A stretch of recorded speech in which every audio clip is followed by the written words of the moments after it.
आया है आप लोगों।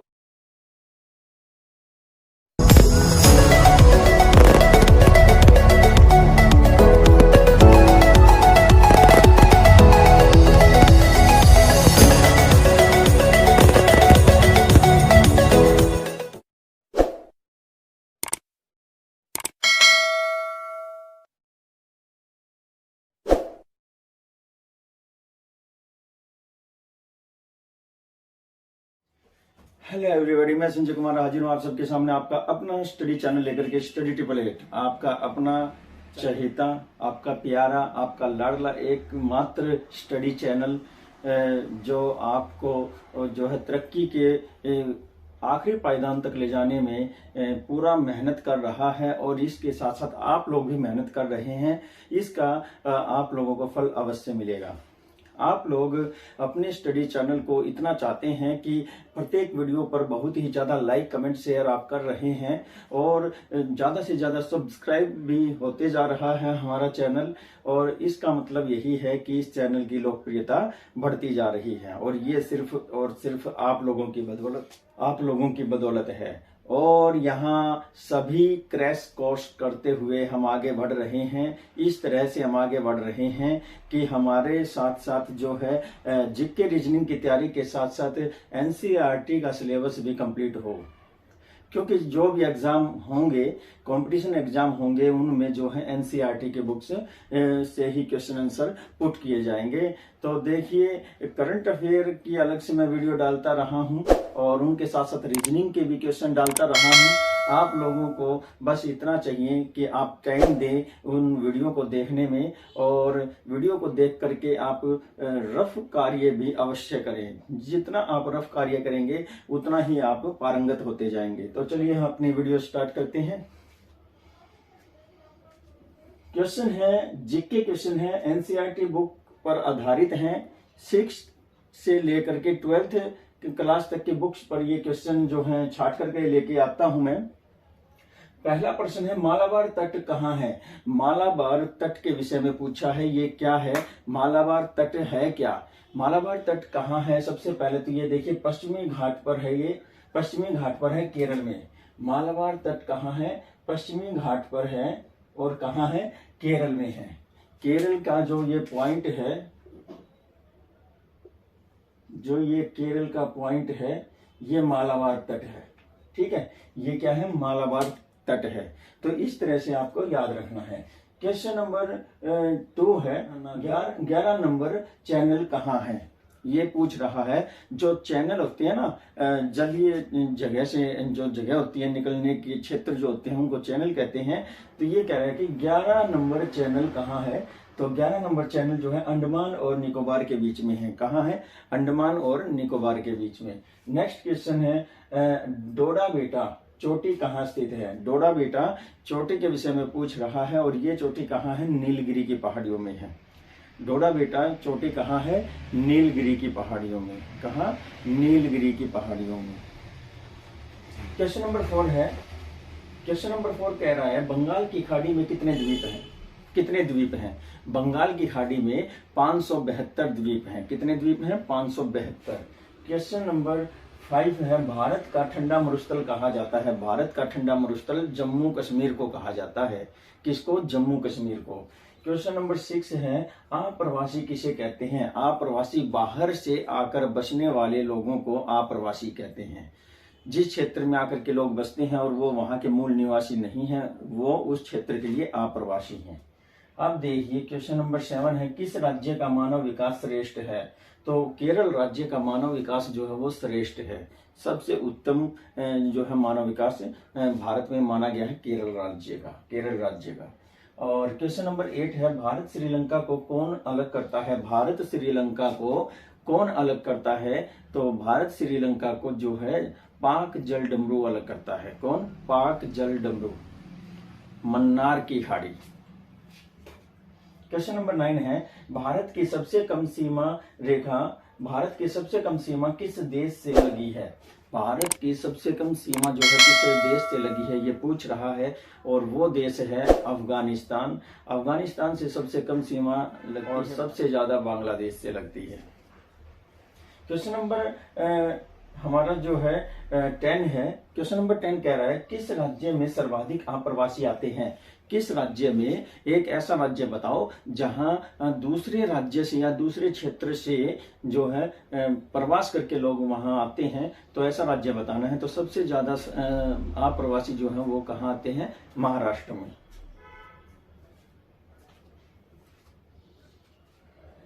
तो क्वेश्चन नंबर 8 है। क्वेश्चन नंबर 8 कह रहा है भारत श्रीलंका को कौन अलग करता है। तो भारत श्रीलंका को अलग करने वाला जो जलीय क्षेत्र है उसका नाम है पाक जलडमरू। पाक जलडमरू को मन्नार की खाड़ी भी आप बोल सकते हैं। और क्वेश्चन नंबर 9 है भारत की सबसे कम सीमा किस देश से लगी है। भारत की सबसे कम सीमा पूछ रहा है, तो बताइए किस देश से लगी है। तो वो है अफगानिस्तान से। और सबसे ज्यादा कहाँ, बताइए मुकेश जी, कहाँ, किस देश की सीमा रेखा सबसे ज्यादा लगती है भारत के साथ।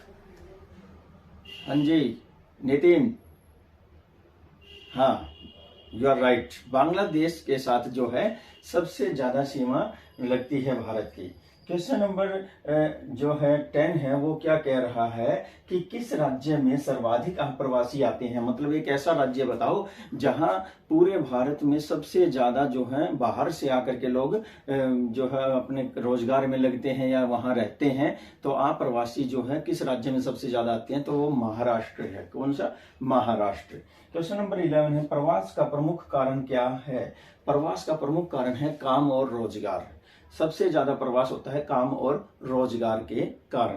क्वेश्चन नंबर 12 है भारतीय लोग किन देशों में बसे हुए हैं। तो भारतीय लोग जो हैं किन देशों में नहीं, कितने देशों में बसे हुए हैं पूछ रहा है। कितने देशों में बसे हुए हैं भारतीय लोग। तो 110, लगभग 110 देश में जो है भारतीय बसे हुए हैं और 2 करोड़ से भी ज्यादा इनकी संख्या है। 2 करोड़ से भी ज्यादा इनकी संख्या है। क्वेश्चन नंबर 13 क्या कह रहा है भारत में अप्रवासी किस देश के सर्वाधिक हैं। तो भारत में अब पूछिए राज्य से हट करके दूसरे देश से, तो अप्रवासी किस देश से सबसे ज्यादा आते हैं भारत में, तो वो है जी आपका बांग्लादेश।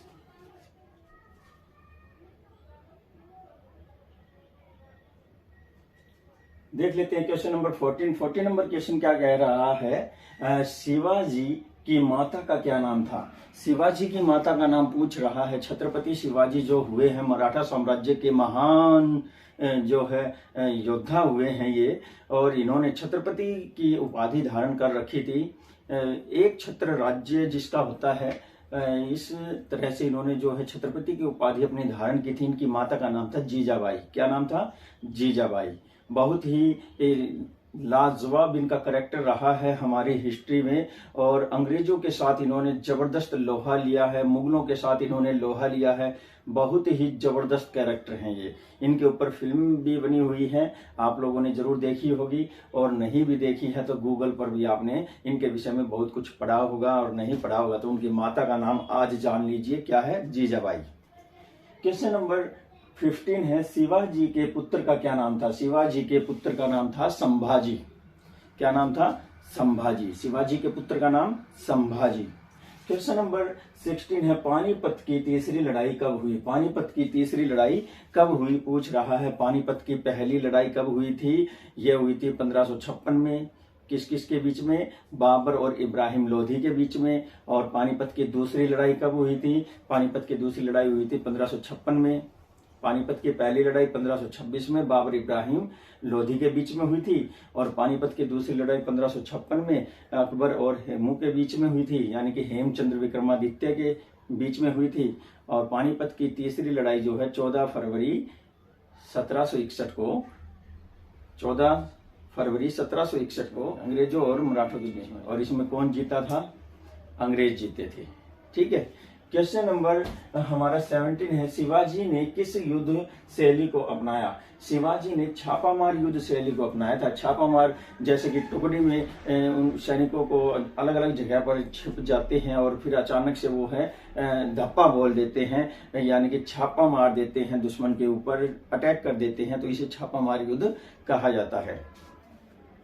क्वेश्चन नंबर 18 है शिवाजी के गुरु का क्या नाम था? तो शिवाजी के गुरु का नाम था समर्थ रामदास जी। क्या था? समर्थ गुरु रामदास जी। शिवाजी के गुरु थे समर्थ दास रामदास जी। अब देखिए क्वेश्चन नंबर 19 कह रहा है संगोला की संधि कब हुई? संगोला की संधि हुई थी और ये कब हुई थी? 1750 में हुई थी। संगोला की संधि कब हुई? 1750 में। क्वेश्चन नंबर 20 क्या कह रहा है? वित्त तथा राजस्व अधिकारी को क्या कहते थे? शिवाजी के शासन काल में या साम्राज्य में या मराठा साम्राज्य में वित्त और राजस्व अधिकारी को कहा जाता था अमात्य। क्या कहा जाता था? अमात्य। अब नेक्स्ट है क्वेश्चन नंबर 21 है मराठे प्रधानमंत्री को क्या कहते थे? तो मराठा जो होते थे वो प्रधानमंत्री को पेशवा कहते थे। क्या कहते थे? पेशवा। क्वेश्चन नंबर 22 है शिवाजी का जन्म कहाँ हुआ था? शिवाजी का जन्म पूना में हुआ था। कहाँ? पूना में। शिवाजी का जन्म कहाँ हुआ था? पूना में।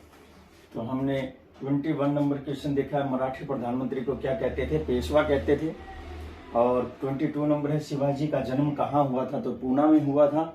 और क्वेश्चन नंबर 23 क्या कह रहा है कि शिवाजी की राजधानी क्या थी? शिवाजी के साम्राज्य जो था मराठा साम्राज्य उसकी राजधानी रायगढ़ थी। क्या थी? रायगढ़। अब नेक्स्ट क्वेश्चन है क्वेश्चन नंबर 24 क्या कह रहा है पुरंदर की संधि शिवाजी और किसके बीच में हुई थी?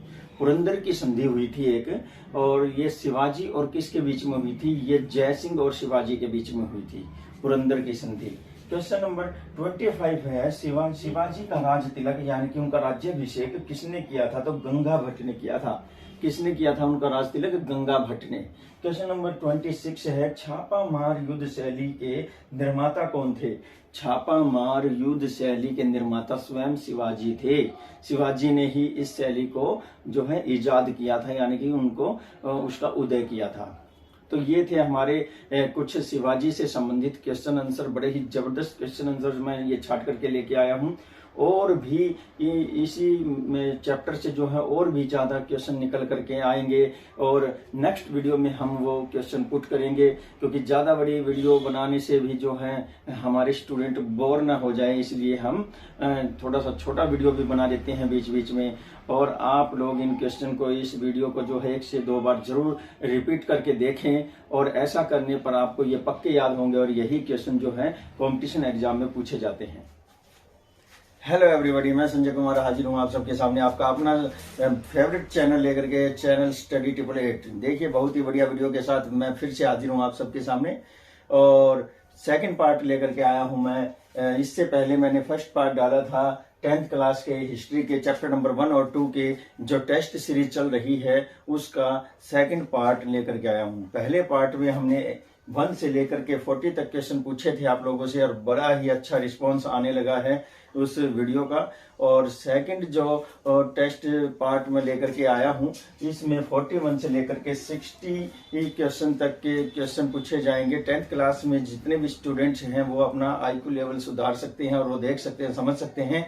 और इनके आंसर की जैसे 100 क्वेश्चन क्लियर हो जाएंगे तो इनकी आंसर की जो है मैं आपको प्रोवाइड करवा दूंगा। और इसके बाद जो है जो बहुत से ऐसे कंटेंट जो स्टूडेंट्स इस चैनल पर जुड़े हुए हैं जो जीके की तैयारी कर रहे हैं, वो ये ना सोचिए ये तो 10वीं क्लास का है, यही क्वेश्चन जो है उनको किसी भी कंपटीशन एग्जाम में देखने को मिलेंगे।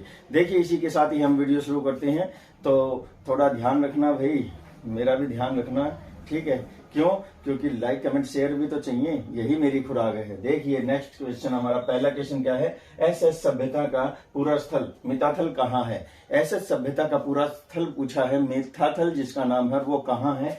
हरियाणा में, यानी कि भिवानी हरियाणा में, कालीबंगा राजस्थान में, लोथल गुजरात में, या हड़प्पा पंजाब में? किस क्षेत्र में जो है मिताथल नामक पूरा स्थल है? क्वेश्चन नंबर 42 है हड़प्पा किस प्रांत में है? हड़प्पा किस प्रांत में है? हरियाणा में, पंजाब में, गुजरात में, राजस्थान में? तो बताइए इनमें से कहाँ है हड़प्पा? हड़प्पा की खुदाई की गई थी, हड़प्पा सी वस्तुएं मिली थी। तो देखिए क्वेश्चन नंबर 43 है, मोहनजोदड़ो किस प्रांत में है? पूछ रहा है मोहनजोदड़ो किस प्रांत में है। बहुत ही बढ़िया जो है ये मोहनजोदड़ो से बड़े बड़े विशाल स्नानागार मिले हैं। अन्न रखने का जो अन्नागार होता है, वो स्थान होता है, वो भंडारण स्थान मिला है, और उसी के साथ ही बहुत सी वस्तुएं मिली हैं। तो मोहनजोदड़ो किस प्रांत में है? हरियाणा में है, राजस्थान में है, गुजरात में है या पंजाब में है? तो आपको बताना है और नोट करके रखना है। अपने नोटबुक और पेन को चलाते रहिए, रुकिएगा नहीं। क्वेश्चन नंबर 44 आ रहा है। 44 नंबर क्वेश्चन क्या कह रहा है? ऐसा सभ्यता के लोग किस वृक्ष को पूजते थे? ऐसा सभ्यता यानी कि सरस्वती सिंधु सभ्यता के लोग किस वृक्ष की, किस पेड़ की पूजा करते थे? तो देखिए वट वृक्ष की, पीपल की, केला की या आम की, इनमें से किस पेड़ को वो पूजते थे? हमारे समाज में सदियों से ही जो है जीव जंतुओं को, पेड़ पौधों को तथा पत्थरों को पूजते आ रहे हैं। हम गाय के रूप में जो है देवी देवताओं के रूप में गाय को भी पूजते हैं। हम गाय में बहुत से देवी देवताओं को देखते हैं और नंदी महाराज को पूजते हैं, यहाँ तक कि शेर आदि इन सभी को हम पूजते हैं। वृक्ष जो हैं जैसे बरगद का पेड़ है, पीपल का पेड़ है, आम का पेड़ है, इमली का पेड़ है, मरवा का पेड़ है। हमारे देश में अलग अलग जगह पर, अलग अलग क्षेत्र में जो है विभिन्न तरह के पेड़ पौधों को जो पूजा जाता है। इसी के साथ ही जो बहुत से स्थान हैं वहां पर अलग अलग तरह के पत्थरों के रूप में देवी देवताओं को भी पूजा जाता है। हम वो लोग हैं जो पत्थर में व्यास के अनुसार आस्था को जगा देते हैं। बहुत ही अच्छे लोग हैं यहाँ के। देखिए नेक्स्ट क्वेश्चन हमारा है क्वेश्चन नंबर 45 है, मिस्र की सभ्यता का विकास कब हुआ था? मिस्र की सभ्यता का विकास पूछा है, कब हुआ था? तो इसके ऑप्शन है 7000 बीसी में, 8000 बीसी में, 9000 बीसी में या 6000 बीसी में। तो बताइए कब हुआ था मिस्र की सभ्यता का विकास, और ये आपको नोट करके रखना है। नेक्स्ट क्वेश्चन है क्वेश्चन नंबर 46 है, क्या पूछ रहा है? उत्तरी मिस्र की राजधानी का नाम बताओ। देखिए उत्तरी और दक्षिणी दो मिस्र के दो हिस्से हैं, उत्तरी और दक्षिणी। नील नदी जो है संसार की सबसे लंबी नदी है, सबसे बड़ी नदी है। अमेजन नदी जो कि चौड़ाई में सबसे ज्यादा बड़ी है, तो नील नदी लंबाई में सबसे ज्यादा लंबी है, तो इसलिए इसको विश्व की सबसे लंबी नदी कहते हैं। और नील नदी की उत्तरी किनारे पर जो मिस्र स्थित है उसको उत्तरी मिस्र कहते हैं, और दक्षिणी किनारे पर जो मिस्र स्थित है उसको दक्षिणी मिस्र कहते हैं। तो उत्तरी मिस्र की राजधानी पूछी है यहाँ पर बूटो है, वांग है, हेंग है या चित्रा है? आपको बताना है इनमें से क्या उसकी राजधानी है। और क्वेश्चन नंबर 47 आ रहा है, दक्षिणी मिस्र की राजधानी का नाम बताओ। अब पूछ लिया है दक्षिणी मिस्र की राजधानी का नाम। देखिए ऑप्शन क्या कह रहे हैं, बूटो है, तेखेबे है, चित्रा है, जॉर्ज है। तो इनमें से क्या आपका ऑप्शन है, ये आपको नोट करके रखना है। क्या देख रहे हो भाई? मोबाइल में देखिए और साथ के साथ देखिए वो लाइक वाला जो बटन है ना उसको दबा दीजिए, और अगर आप इस चैनल पर नए हैं तो बेल आइकन को दबाइए और सब्सक्राइब कीजिए। क्वेश्चन नंबर 48 है, मिस्र में राजा को क्या कहा जाता था? मिस्र में राजा को क्या कहा जाता था? वांग, यांग, फराओ, हेमर। वांग, यांग, फराओ या हेमर, इनमें से क्या कहा जाता था राजा को मिस्र में? और क्वेश्चन नंबर 49 है। 49 नंबर क्वेश्चन पूछ रहा है, मिस्र में पिरामिड युग कब से कब तक रहा? मिस्र के अंदर पिरामिड जो है कब से कब तक का युग रहा है? तो देखिए 3400 बीसी से 2160 बीसी तक, 1500 बीसी से 800 बीसी तक, 800 बीसी से 200 बीसी तक, और डी ऑप्शन कह रहा है बी और सी। तो देखिए ए ऑप्शन है तो ए लिखिए, और बी सी ऑप्शन है तो बी या सी लिखिए, और डी ऑप्शन आपका बी सी दोनों है तो डी ऑप्शन लिखिए। अब क्वेश्चन नंबर 50 क्या कह रहा है, मिस्र में पिरामिड बनाने का श्रेय किसे जाता है? मिस्र में पिरामिड बनाने का श्रेय, उससे पहले देखिए हम संसार भर में, अरे जून जुलाई में चले जो हवा कहते हैं उसको जेट। जून जुलाई में चले जो हवा कहते हैं उसको जेट। सक्सेस का एक ही पॉइंट, स्टडी 888, स्टडी 888, स्टडी 888, जो खोले कामयाबी के गेट, स्टडी 888। जय हिंद। संसार में विभिन्न क्षेत्रों में विभिन्न समुदाय के लोग रहते हैं, और सभी समुदाय जो है अपने अपने अंदाज में अपने देवी देवताओं के लिए जो है बहुत सी आकृतियां बनाते हैं। जैसे हिंदू लोग जो है मंदिर और मठ का निर्माण करते थे, तो उसी तरह जो मुस्लिम लोग हैं वो मज़ारों और जो मस्जिद है वो मजारों, मस्जिद और कब्रों का निर्माण करते थे, उसी तरह ईसाई चर्च आदि का जो है वो निर्माण करते थे। तो इसी तरह से मिस्र में जो है किसका निर्माण करते थे? पिरामिड का। यही पूछा है कि पिरामिड बनाने का श्रेय किससे जाता है? फराओ को जाता है, हिमेत को जाता है, इमहोटेप को जाता है, या तेखेबे को जाता है? इनमें से किसको ये श्रेय जाता है मिस्र में जो इतने सारे पिरामिड बनाए गए हैं और बड़े बड़े पिरामिड बनाए हैं? क्वेश्चन नंबर 51 क्या कह रहा है? मिस्रवासी किससे पूजते थे? मिस्रवासी जो है किसको पूजते थे ये पूछा गया है। तो किसको पूजा जाता था मिस्रवासियों के द्वारा? तो देखिए, चंद्रमा को, इंद्र को, सूर्य को, या पशुपति को। हम विभिन्न संप्रदाय के लोग अलग अलग तरह से अपने देवी देवताओं को अन्य जीव जंतुओं में और आकृतियों में पूजते आए हैं। तो इसी तरह से मिस्र के लोग भी जो है किसे पूजते थे? इन 4 ऑप्शन में से आपको बताना है। देखिए, बहुत ही छल कपट वाला समय चल रहा है, कलयुग इसी का नाम है, और इसके चुंगल में न फंसे, अपने विवेक से काम ले, अपने दिमाग से काम ले, और अगर हो सके तो फेक वीडियो से दूर रहें। यहाँ पर YouTube पर बहुत सी ऐसी बनावटी वीडियो मिलेंगे आपको जो आपको देखने में तो अच्छी लगेंगी, लेकिन आपके फ्यूचर की दृष्टि से वो बहुत ही घातक सिद्ध होती हैं।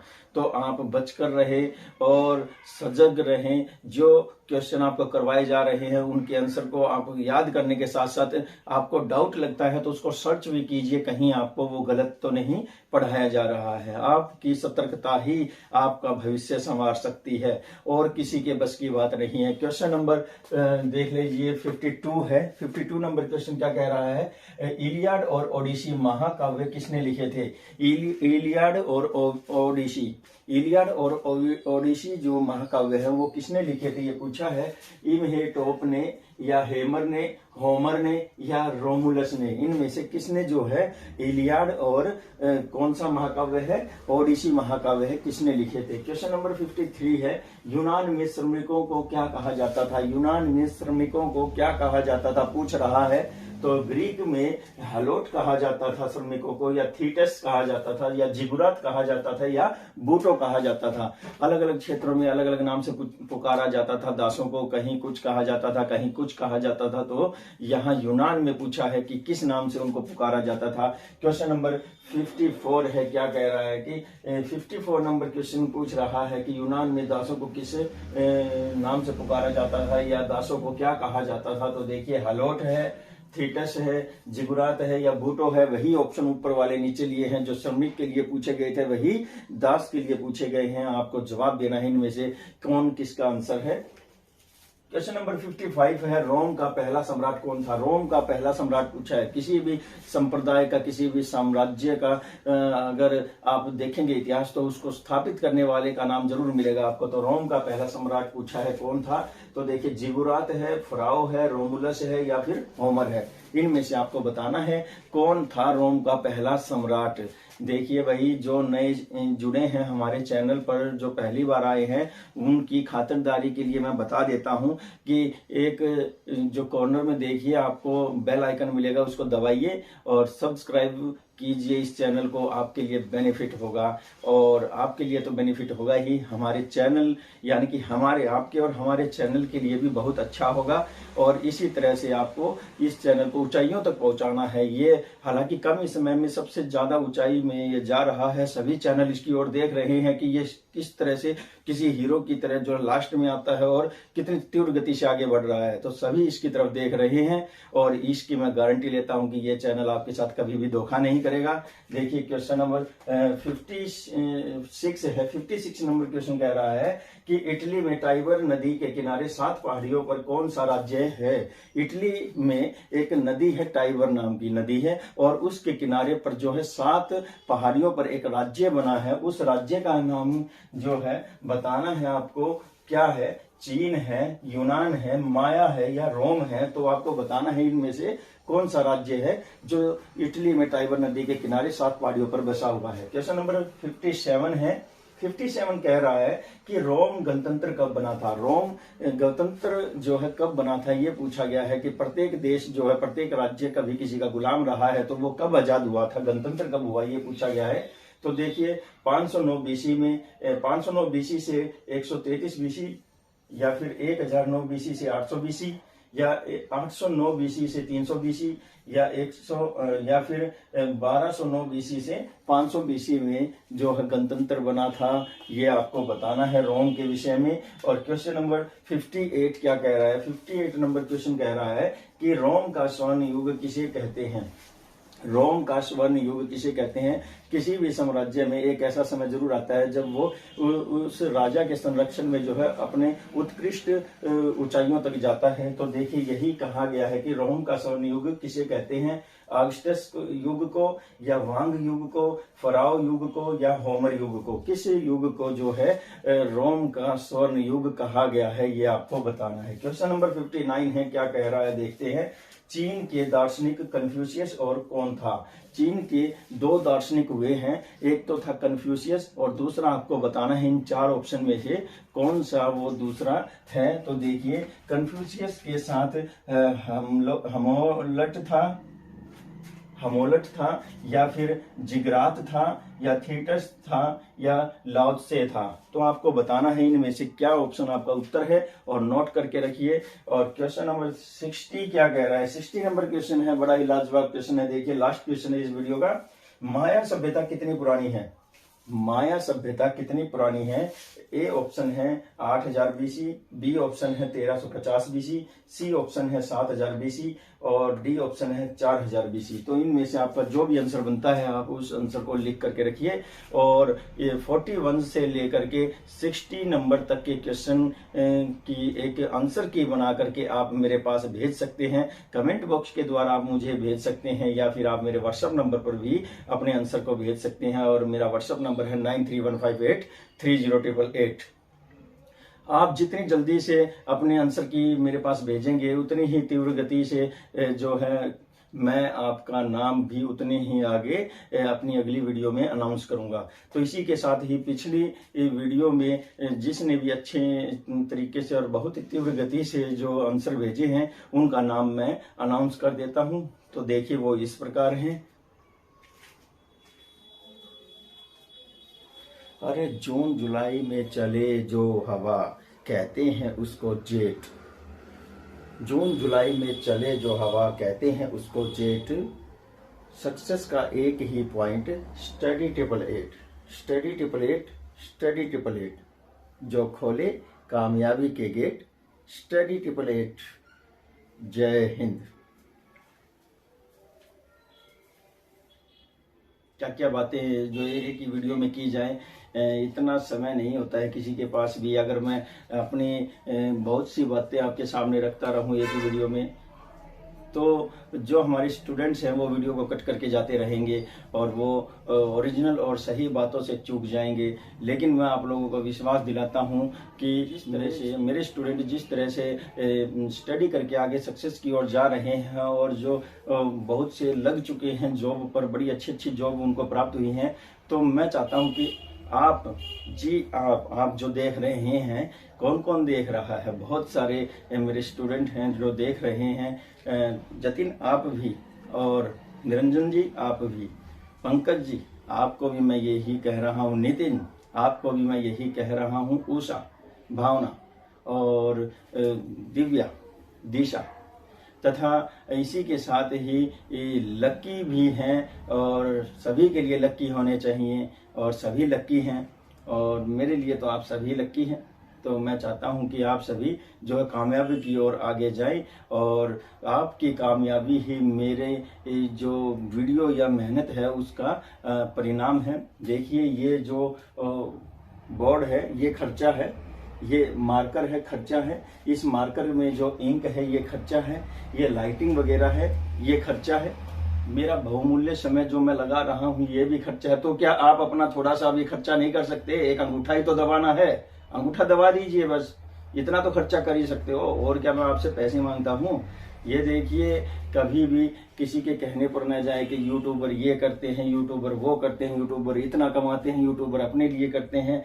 तो आप इस बात पर कभी भी न जाएं। अगर किसी के नसीब में पैसा होगा तो वो उसको मिलकर रहेगा, उसको कोई नहीं रोक सकता। आप अपना काम कीजिए, यूट्यूबर अपना काम करता रहेगा। और इसी के साथ ही दीजिए मुझे इजाजत। नमस्कार, जय हिंद।